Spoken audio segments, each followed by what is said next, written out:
Oui, bonjour. Ici Pascal Bellil, l'éclaireur. Aujourd'hui, j'ai un nouveau sujet pour vous. Mon sujet, c'est « Les autres me dictent ce que je dois faire, je n'en peux plus ».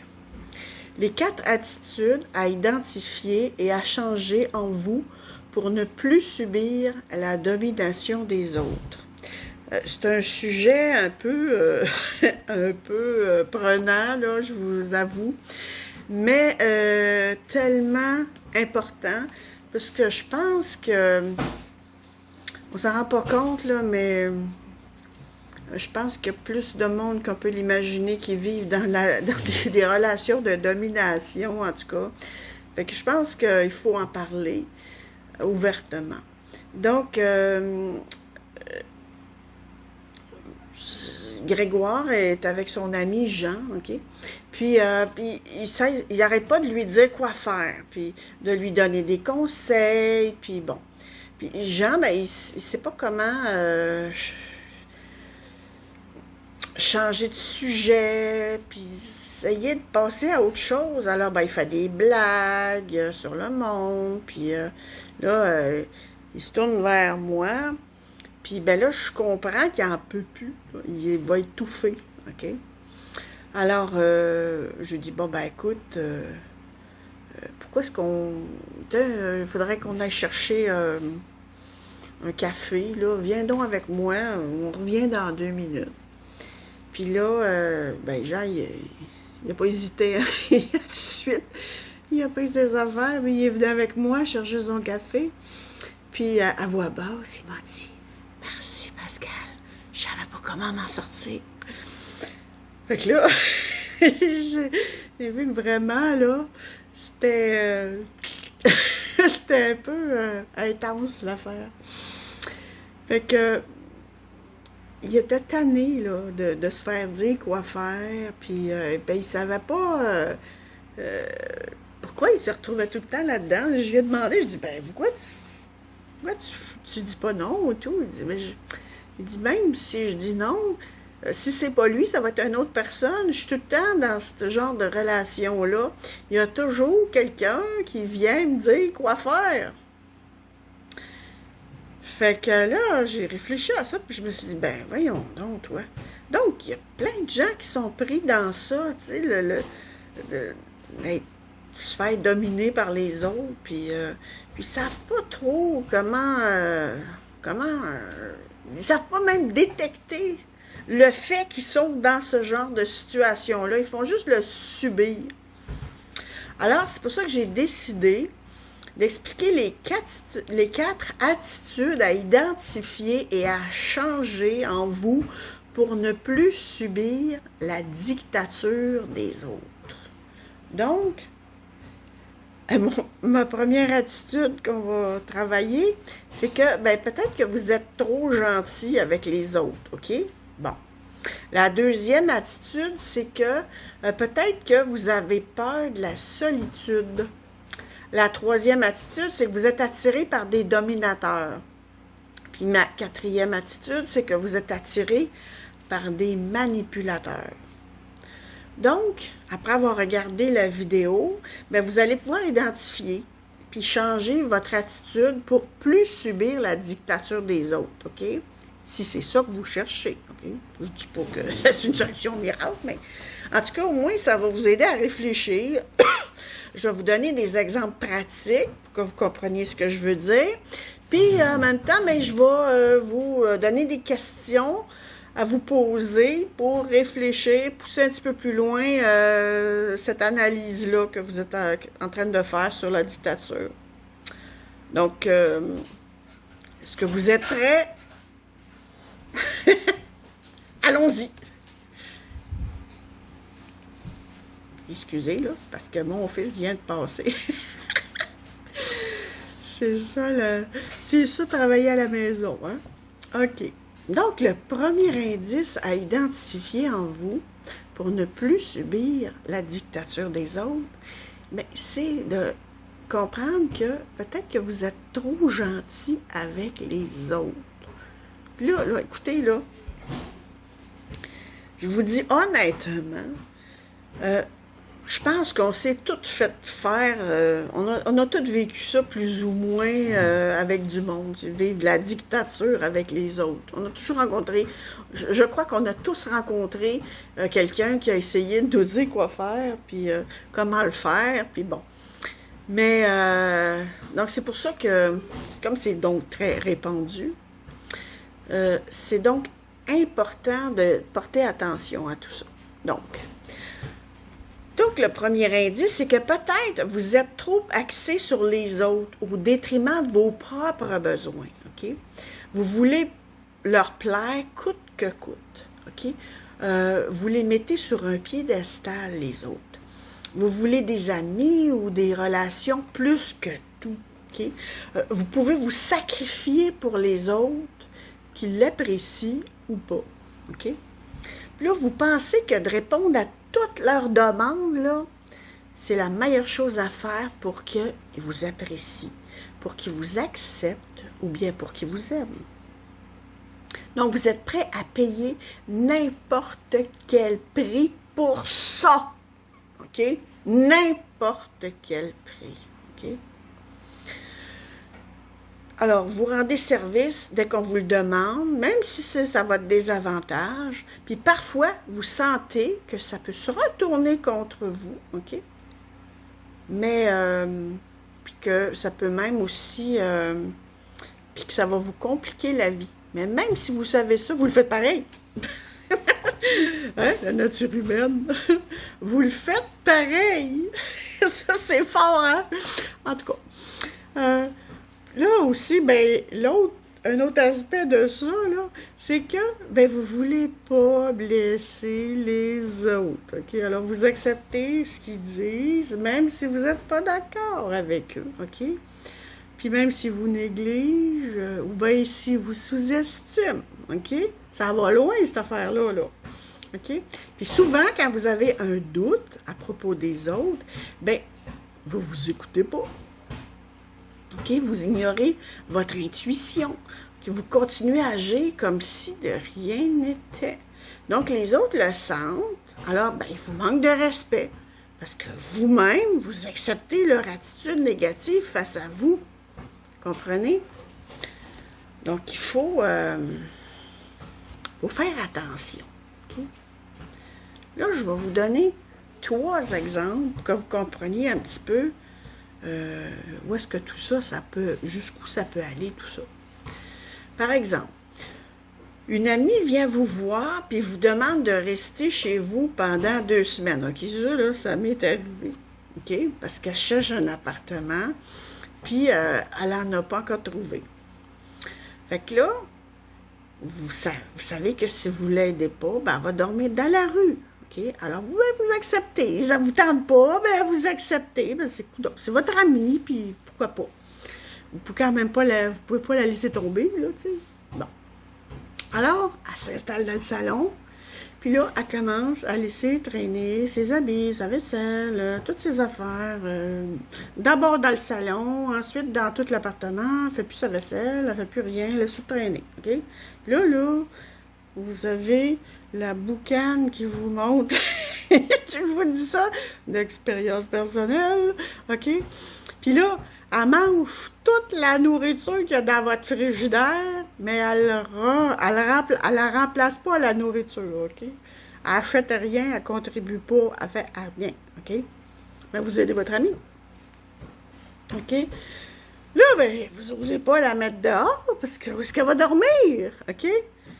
Puis là, vous vous rendez compte que finalement, ben, vous êtes plus chez vous, OK? Elle a pris possession de votre appartement. Là, ben, vous vous rendez compte que vous êtes fait avoir, hein?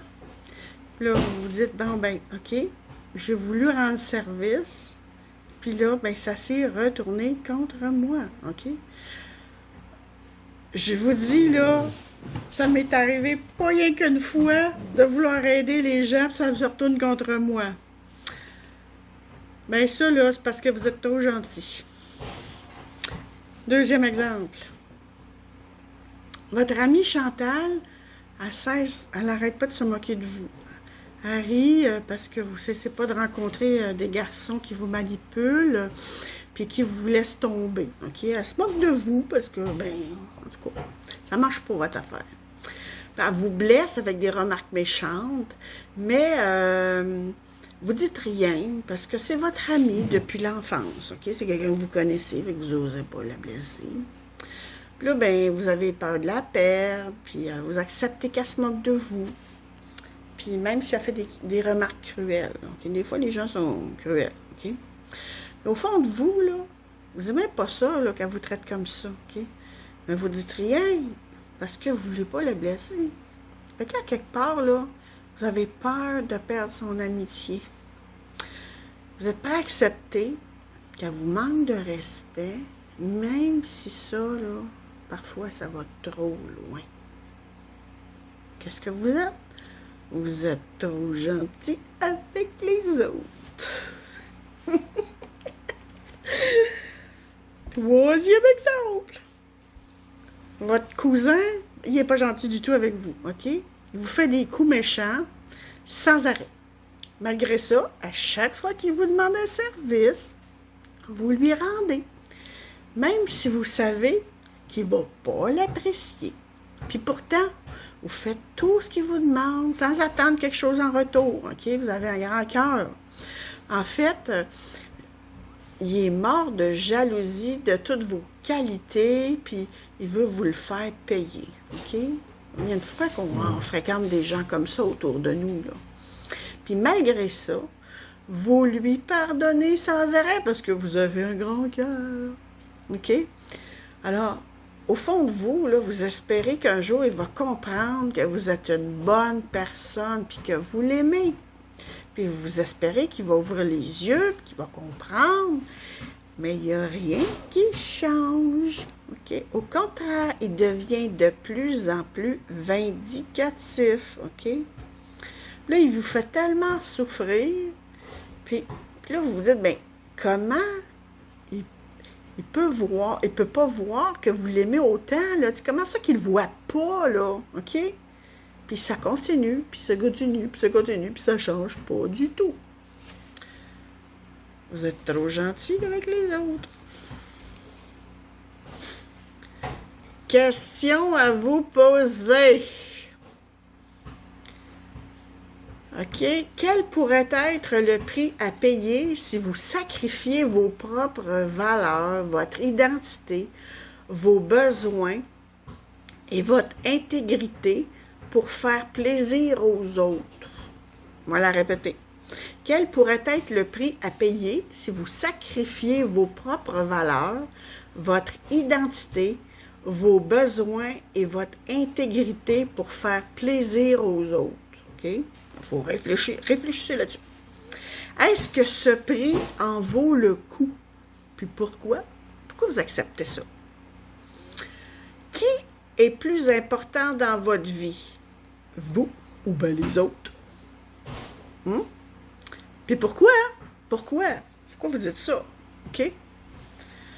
Pourquoi est-ce si important de plaire aux autres? Puis, comment vous respectez-vous face aux autres? OK? Réfléchissez à ça, là. C'est juste pour... Parce que probablement, souvent, ce qui se passe, c'est que, dans le fond, on vit ça, mais on ne comprend pas ce que tout ça, ça veut dire. Qu'est-ce que ça implique? Tu sais, on fait juste le vivre, là, puis on l'absorbe. OK? Sans vraiment se poser de questions. Ben là, c'est le temps de se poser des questions. Le deuxième indice, à identifier et à changer en vous pour ne pas subir la dictature des autres. Vous avez peur de la solitude. Ça, c'est dangereux. La solitude vous terrorise. Vous avez peur d'être seul, OK? Ignoré ou abandonné. Alors, il vous faut une présence, puis ça, à n'importe quel prix, OK? Il faut qu'il y ait une présence autour de vous. Donc, vous laissez entrer dans votre vie toutes les personnes qui vous donnent l'impression de vous accorder de l'importance ou de l'attention. que ça soit vrai, sincère ou pas. Donc, vous n'êtes pas sélectif. Alors, vous êtes prêt à accepter des gens qui vous manquent de respect ou qui ne sont pas à votre écoute. Donc, un autre aspect de ça, de la peur de la solitude, c'est que peut-être que vous êtes trop émotif puis en manque d'attention. Alors, vous n'êtes pas sélectif, vigilant ou objectif face aux gens. Okay? Vous êtes prêt à faire des concessions sur vos valeurs, vos croyances ou vos principes pour être reconnus puis acceptés par les autres, ce qui risque d'entraîner de la manipulation. Faites attention, quand vous faites des compromis puis que les autres le sentent, ils peuvent vous manipuler. Donc, vous laissez les autres penser pour vous, vous les laissez décider pour vous, pour avoir un peu de leur temps, de leur attention, de leur affection, de leur amitié ou de leur amour. OK? Ça arrive en amitié, mais aussi en amour. Je vais vous donner 2 exemples par rapport à ça, OK? Pour que vous expliquiez dans quelle mesure, jusqu'où ça peut aller avoir peur de la solitude. Marc rencontre une étudiante dans un cours. Ben, elle semble sympathique. Elle lui parle gentiment. Ça fait tellement longtemps que quelqu'un n'a pas pris le temps de l'écouter, OK? Alors qu'il est tout retourné de ça, là, tu sais. Ça l'impressionne, wow, enfin, quelqu'un qui prend le temps de l'écouter. Puis là, ben, il ne sait pas d'où elle vient, cette fille-là, là. Elle ne connaît pas son passé, c'est quoi sa personnalité, c'est quoi ses valeurs. Il n'a absolument aucune idée de c'est qui, mais elle a l'air d'être une bonne personne. Fait que là, elle commence à lui demander de payer des choses. Puis là, il accepte pour lui faire plaisir. Là. Il est galant, là, Marc. Puis là, un jour, ben, elle change son attitude envers lui, OK? Puis là, elle lui manque de respect devant les gens, OK? Elle ne le rappelle pas. Puis elle arrive en retard à leur rendez-vous, OK? Puis là, mais il accepte toutes ces conditions, là, pour pas qu'elle l'abandonne. OK? Il s'est attaché à elle, parce que quand même, c'est une personne qui a une belle personnalité, puis tout ça, OK? Mais il y a d'autres choses. Hein? Il y a pas, la personnalité, ça suffit pas. Il y a des valeurs personnelles aussi, là, qu'il faut. Fait que là, elle devient de plus en plus exigeante, puis là, leur amitié, elle devient comme négative, même toxique, OK? Mais, puis là, ben, il regrette...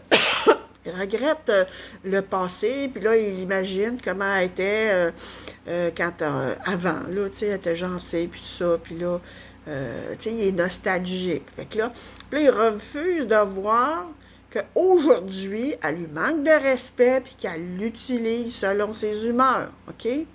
Fait qu'il, comme il vit dans son passé par rapport à sa relation avec cette personne-là, OK? Donc, là, il est angoissé. Là, il a peur qu'elle le rejette définitivement. Alors, il accepte tout sans lui faire de reproches. Il a besoin d'elle. Il a peur d'être tout seul. Fait qu'il est prêt à faire des concessions importantes pour ça. Mon deuxième exemple, là, c'est Rachel. Elle se rapproche de Julien. Puis, lui, il se pense, tu sais, il se sent comme s'il est le centre du monde, OK? Il se voit juste lui-même, OK? Puis là, ben, elle trouve un petit peu à son goût, là. Puis là, elle veut qu'il la remarque, puis là, qu'il l'aime. Fait que là, enfin, elle trouve que, tu sais, elle dit, wow, j'ai trouvé enfin quelqu'un pour partager ma vie. Extraordinaire! Puis là, lui, ben, il fume les cigarettes électroniques, OK? Bon. Puis là, lui, il veut qu'elle aussi, elle fume avec elle. Avec lui, plutôt, OK? Fait que là, elle se met à fumer pour lui faire plaisir, OK?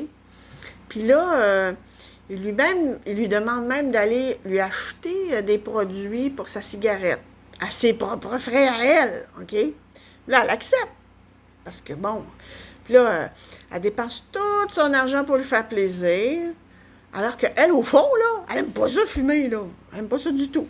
Mais elle veut lui plaire. Puis là, elle ne réalise pas que son amour, lui, il n'est pas réciproque. Tu sais, elle voit pas la différence entre ses sentiments à lui et ses sentiments à elle. Tu sais, elle est comme dans un petit nuage, là. Puis là, un jour, elle va voir son docteur. Puis là, il lui diagnostique. Puis là, ça, c'est une histoire vécue, là, OK? C'est pas, je ne l'ai pas inventé, là. OK? Elle est allée voir son docteur. Puis là, il a diagnostiqué une maladie qui a été causée à cause des cigarettes électroniques. OK? Pour de vrai, là. Puis là, elle va voir Julien. Puis là, qu'est-ce que Julien lui dit? Là, j'ai changé les noms, bien sûr, là. OK? Il dit ben, que lui, ça ne le regarde pas du tout, là, qu'il n'y a rien à faire avec ça, là, puis qu'il ne peut rien faire pour elle de toute façon. Puis il n'y a aucune empathie pour elle, OK? Fait que là, elle se rend compte qu'elle a sacrifié sa santé pour faire plaisir à quelqu'un, mais qu'il ne l'aimait pas. Est-ce que vous voyez jusqu'où ça peut aller? Avoir peur de de la solitude, pardon. Ça peut aller loin, là, tu sais, on fait des compromis, ça peut aller jusqu'à la perte de sa santé, là. Faites attention, là, vous autres, là. OK, acceptez pas n'importe quoi. Fait que là, les questions à vous poser, OK? Ben, pourquoi avez-vous peur de la solitude? Qu'est-ce que ça représente, la solitude, pour vous, OK? Ensuite, pourquoi l'attention des autres est si importante pour vous? Pourquoi c'est si important que ça? OK? Puis là, qu'est-ce que vous êtes prêt à sacrifier pour ne pas être seul? OK? Fait que là, en tout cas, peut-être qu'en écrivant, vous allez vous dire, oups, peut-être que je vais un peu loin, là. OK? Est-ce que ces sacrifices vous apportent satisfaction, bonheur et accomplissement? Est-ce que ça vaut le coup, là, ce que vous faites? Hein? Votre sacrifice de santé ou votre sacrifice de d'autres choses? Que pouvez-vous faire pour vous sentir mieux face à vous-même, pour vous-même, sans dépendre des autres? En tout cas, réfléchissez à ça. Troisième, bon, pareil. Excusez, je me trompe dans mes doigts. OK, le troisième indice à identifier et à changer en vous pour ne pas subir la dictature des autres, OK? Ben, ça, là, vous êtes attiré par des dominateurs, OK? Donc, vous êtes impressionné, puis attiré par des gens qui s'imposent avec assurance, là, qui sont sûrs d'eux, là, ils doutent de rien, ils ne gênent pas pour dire aux autres quoi faire ou quoi pas faire, puis, tu sais, vous admirez cette force-là, OK? Puis là, devant cette détermination-là, vous êtes prêt à céder ou à faire des compromis sur vos idées, sur vos valeurs, sur vos opinions, OK? Leur fermeté vous donne l'impression que vous n'êtes pas de taille de toute façon. Donc, vous vous effacez devant cette attitude autoritaire. Après tout, qui êtes-vous pour leur tenir tête ou les contredire? Hein? Le retrait ou le silence, parfois, est plus approprié, c'est plus sécuritaire, c'est plus pacifique. Okay? De toute façon, ils sont tellement imposants. Donc, vous pensez que parce qu'ils ont du caractère, qu'ils demandent la vie de personne, ils sont peut-être plus intelligents ou ils ont plus de connaissances que vous. Okay? Donc, vous êtes convaincu qu'ils détiennent une vérité qu'il faut écouter sans questionner, puis qu'ils savent mieux que les autres ce qui doit être fait ou pas. C'est parce que c'est vrai que devant une personne qui est autoritaire, mais des fois, tu sais, on a tendance à lui laisser la place. OK? Donc, vous pensez que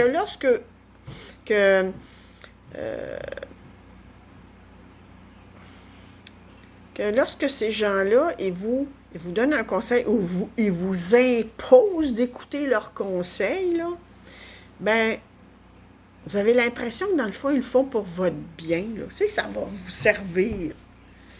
Mais pas toujours.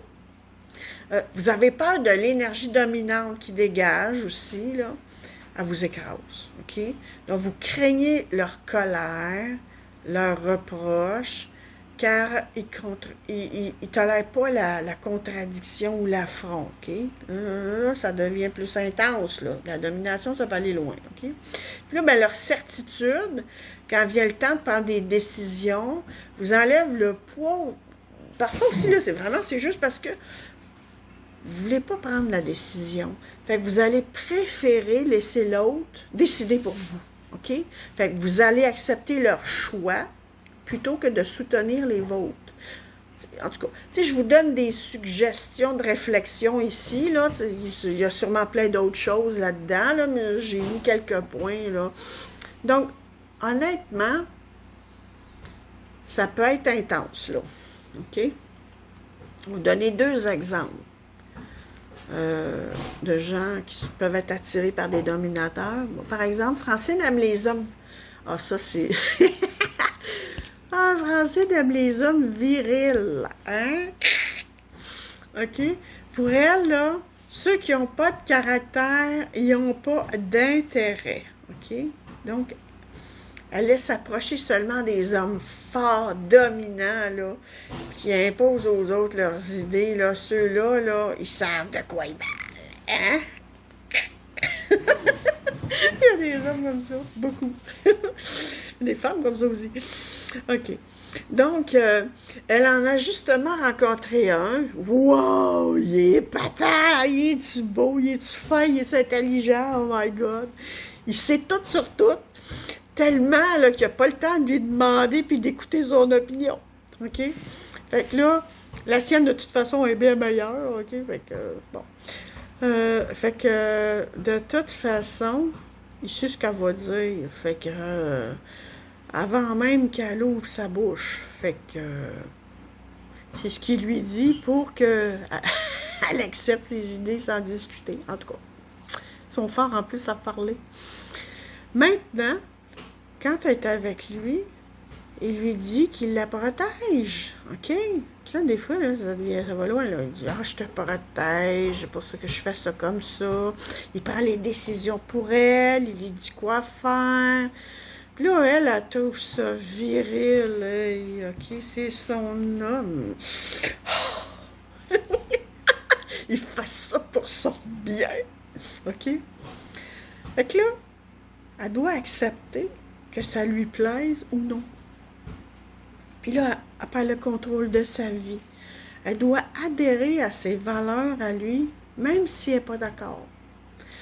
Puis là, ça va aller loin, là. Là, elle vit dans la peur de ses états d'âme, parce que lui, il a des états d'âme, là. Puis il y a des réactions, toutes sortes de réactions impulsives, OK? Mais ce qu'elle craint le plus, là, bien, ce sont ses reproches, puis ses crises de colère qui deviennent de plus en plus violentes. OK? Fait que, faut faire attention. OK? Deuxième exemple. Dani a hérité de la maison familiale. Fait que là, elle doit prendre une décision, à savoir si elle vend la maison ou bien si elle la rénove. Fait que là, elle en parle à un courtier en immobilier. Puis là, il lui dit qu'elle doit vendre la maison parce que le marché est avantageux. Fait que là, il l'oblige presque à le faire. Il lui fait signer des papiers, qu'il engage face à lui. Puis là, il sait qu'il va faire une commission, là. Tu sais, il la pousse dans toutes les façons, là. Pour qu'elle vende sa maison. Puis là, ben, elle a peur de prendre cette décision-là. Elle est attachée à la maison, mais elle ne sait pas quoi en faire. Fait que là, elle ne sait pas ce qu'elle veut, là, garder ou vendre la maison. Fait que là, elle laisse le courtier prendre la décision pour elle, parce qu'elle ne sent pas le courage de décider par elle-même, OK? Est-ce que c'est la bonne décision? Ah, c'est bon! De toute façon, elle est convaincue que c'est trop tard pour revenir en arrière. Elle s'est déjà engagée face au courtier. Puis là, elle lui a donné le pouvoir de prendre la décision pour elle. OK? Fait que là, question à vous poser. Brosser les petites vos ménages. OK? Pourquoi êtes-vous attiré par les gens qui ont une forte personnalité? Pourquoi vous êtes attiré par ça, là? Ensuite, comment réagissez-vous lorsque quelqu'un utilise la colère pour vous intimider? Une autre question, c'est est-ce important pour vous de pouvoir prendre vos décisions et d'avoir le choix?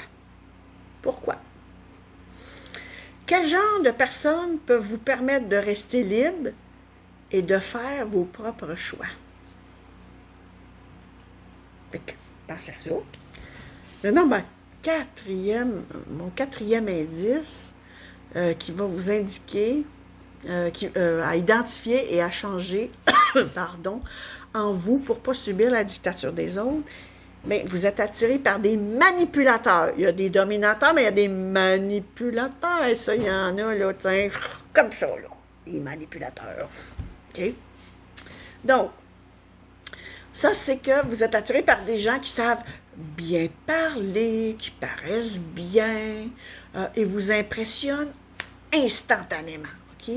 Vous pensez que leur éloquence, là, c'est un gage de sagesse, d'expérience ou d'instruction. Alors, vous les laissez avoir raison pour leur faire plaisir. Là, ils sont tellement charmants, sont intelligents. Là, vous avez l'impression qu'ils sont les seuls à vous comprendre, ils savent tellement bien parler. Alors, vous les laissez vous approcher facilement parce qu'ils savent comment vous rassurer puis vous dire ce que vous voulez entendre. Okay? Leur perspicacité vous inspire confiance parce qu'ils savent vous séduire, qu'ils vous convainquent puis vous faire changer d'avis avec aisance. Wouhou! En tout cas, que ce soit pour votre bien ou non. Donc, vous leur donnez votre confiance assez rapidement. Là, ils savent comment argumenter et justifier n'importe quoi. OK? Ils sont connectés à leur tête et non pas à leur cœur. OK? C'est la tête qui travaille chez eux. Vous les croyez plus que vous ne croyez en vous-même. Donc, vous leur faites confiance, alors vous leur révélez votre identité et les aspects les plus secrets de votre vie. Ils s'en servent pour obtenir de vous tout ce qu'ils veulent. Puis, lorsque vous comprenez les vraies intentions, leurs vraies intentions, c'est trop tard. Vous êtes dévoilé puis exposé, le mal est fait. Donc, vous vous sentez vulnérable puis coupable de vous être livré sans prendre garde. Puis, ils ne sont pas ce que vous pensiez, là, puis ils vous ont fait un mal inconsidérable. Je vais vous donner 2 exemples. Anne-Marie rencontre un inconnu dans une soirée. Puis là, il étale ses connaissances, il impressionne avec des anecdotes, puis tout ça. Waouh, quelle personne intéressante! On a tous rencontré quelqu'un comme ça, là. Puis là, pardon, elle le laisse parler, elle avale tout ce qu'il dit avec intérêt, là, OK? Elle n'a rien entendu d'aussi passionnant depuis si longtemps, OK? Donc, il a l'air d'avoir bien plus d'expérience qu'elle dans le monde des affaires. Fait que là, il a convaincu d'acheter ses services, même si elle n'en a pas vraiment besoin, là. Donc, elle ne se méfie pas de lui, OK? Elle l'a rencontré chez un ami, fait que probablement, si c'est quelqu'un qui est chez un ami, ça doit être quelqu'un de bien, là, tu sais. Fait que là, elle est tellement convaincue qu'il est le seul à savoir ce dont elle a besoin, plus qu'elle-même, là, vous comprenez? Elle est convaincue de ça. Fait que là, il lui explique ce qu'il peut faire pour elle, comment elle va procéder, lui fait miroiter plein de beaux résultats spectaculaires. Puis là, malheureusement, ben c'est un escroc, OK? Puis là, il part avec tout son argent, OK? Puis là, elle perd tout, OK? Donc, elle s'est fait avoir parce qu'elle est naïve. Puis, elle a cru dans son baratin. Il avait l'air tellement compétent, puis tellement honnête. OK? Fait que, je ne sais pas si vous voyez, là, mais les apparences sont souvent trompeuses. Mon deuxième exemple, un nouveau voisin, Jérôme, il vient s'installer près de chez vous. Puis là, il est charmant, tu sais. Puis là, vous dit que vous êtes quelqu'un de bien. Il ne sait pas pourquoi, mais il sent que vous êtes spécial, OK? Puis là, il vous rend des petits services. Puis là, il vous complimente à chaque fois. Tu sais, il est friendly, le gars, là. C'est votre voisin. OK? Puis un jour, ben, il a besoin de faire une course. Puis là, il vous demande d'emprunter votre nouvelle voiture. Ben, d'habitude, là, vous ne prêtez pas à des inconnus, mais il réussit à vous convaincre que vous pouvez lui faire confiance, puis qu'il va vous la ramener, là, dès qu'il a fini sa course urgente, là, ça va bien aller. Là, vous avez un doute, là, mais vous ne vous écoutez pas. Fait que là, il commence, vous dites oui, vous lui prêtez la voiture. Fait que là, il vient vous l'emprunter régulièrement, là, parce qu'il a compris que vous pouvez dire oui. Fait qu'il va revenir, c'est certain. Puis là, il trouve toujours une bonne excuse. Puis là, il la ramène même pas à temps, là. À chaque fois, il y a toujours une autre affaire qui lui est arrivée, quelque chose. Là. Puis, en tout cas, toutes les fois, il y a un baratin quelconque. Puis là, un jour, il vous dit qu'un ami est venu chez lui, puis qu'il est parti avec votre voiture. OK? Sans lui demander la permission. Puis là, ben, puis que cet ami-là, il a fait un accident. Fait que là, la voiture est une perte totale. OK? Vous la reverrez? Jamais. Jamais, jamais, jamais. Là, vous comprenez, là, que vous êtes fait avoir. OK? Il n'était pas sincère comme il vous l'a fait croire. OK? Puis vous lui avez fait confiance parce qu'il a su vous convaincre avec toutes sortes de belles paroles. Donc, vous êtes vraiment... Vous êtes maintenant, là, vous êtes à pied. Pas compliqué, là. Il vous faut acheter une autre voiture. Fait que là, ces paroles, là, c'était de la poudre aux yeux. Il vous a manipulé pour profiter de vous. Question à vous poser. Quels sont les indices sur lesquels vous vous basez pour savoir si vous pouvez faire confiance à quelqu'un? OK? Comment savez-vous que les autres sont sincères avec vous? Puis là, comment savez-vous si quelqu'un vous manipule ou vous dit la vérité? T'sais, cherchez des indices. Quelqu'un qui vous manipule, là, comment est-ce qu'il fait, là? C'est quoi son pattern, là? Ensuite, qu'est-ce qui vous inspire chez les autres? La façon dont ils vous parlent ou leur façon d'agir? Pourquoi?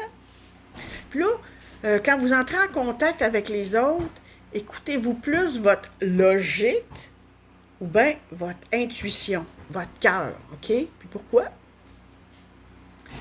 En résumé, il y a 4 attitudes à identifier et à changer en vous pour ne pas subir la dictature des autres. 1. Vous êtes trop gentil avec les autres. 2. Excusez, 2. Vous avez peur de la solitude. 3. Vous êtes attiré par des dominateurs. 4. Vous êtes attiré par des manipulateurs. Alors, pour ne plus subir la domination des autres, il est important de maintenir un équilibre entre vous et les autres, OK?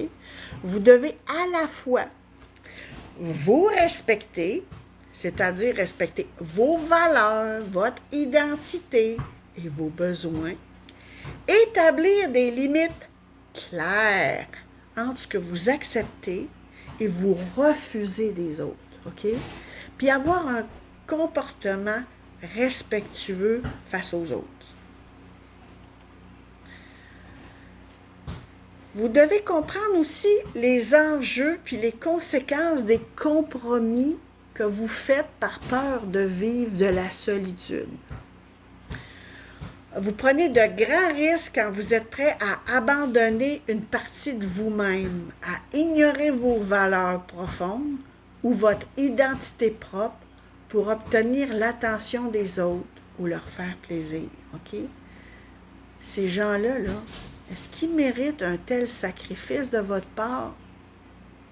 Êtes-vous vraiment d'accord de vous manquer de respect pour plaire aux autres?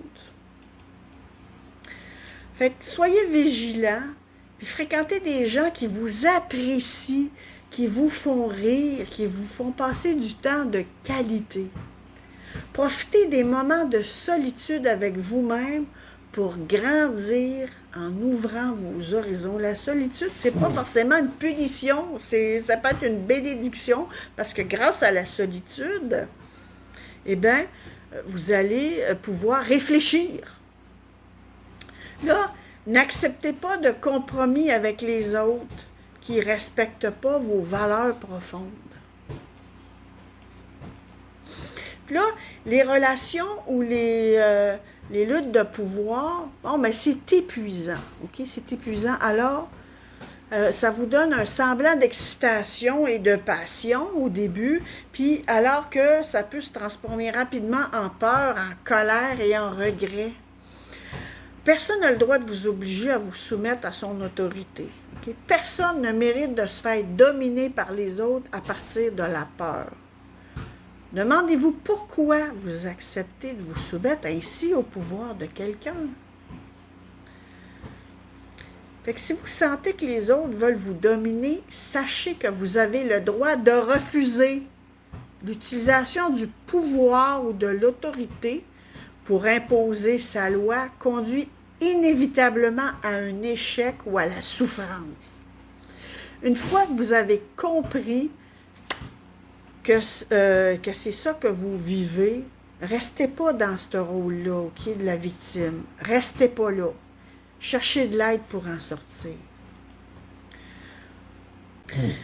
Donc, voilà, les manipulateurs, eux, agissent souvent sournoisement, sans que ça paraisse vraiment. Alors, les apparences sont souvent trompeuses.